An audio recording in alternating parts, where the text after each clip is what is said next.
அப்போ காவேரி வந்து நடந்துனே வந்துருக்கிறத பார்த்துட்டாலும், மேடம் உங்கள தான் வீட்டுக்குள்ளே எதிர்பார்த்தேன். உங்கள ஆளே காணோம் மேடம்.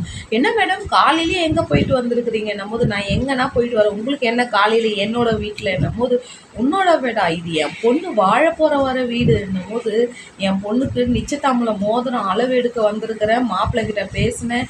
உங்கள் மாமியார் மாமனார் கிட்ட எல்லாருக்கிட்ட பேசிட்டு தான் வரணும்போது, அந்த காவேரி வந்து சொல்லும், நீ என்ன பண்ணாலும் இந்த கல்யாணம் நடக்க போகிறதில்ல. வச்சு செய்ய போகிற இது இதை காவேரின்ட்டு இங்கே வந்து பசுபதி பேசும்போது, அப்போ வந்து இப்போ காவேரி வந்து சொல்லும் பசுபதிக்கிட்ட, நீங்கள் எவ்வளோ நடித்தாலும் இந்த கல்யாணம் நடக்காது, இந்த குடும்பத்தோட நிம்மதி இருக்கணும்னு நான் என்ன ஒன்றா பண்ணுவேன்ட்டு காவேரி வந்து பசுபதிக்கிட்ட வந்து சவால் விடுதுங்க.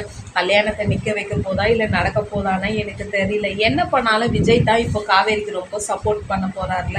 பார்க்கலாம், வெயிட் பண்ணி என்னென்ன திருப்பங்கள் ஆக போகுது மகாநதியிலேருந்து வெயிட் பண்ணி பார்க்கலாம். லைக் பண்ணுங்கள், கமெண்ட் பண்ணுங்கள். Thank you all.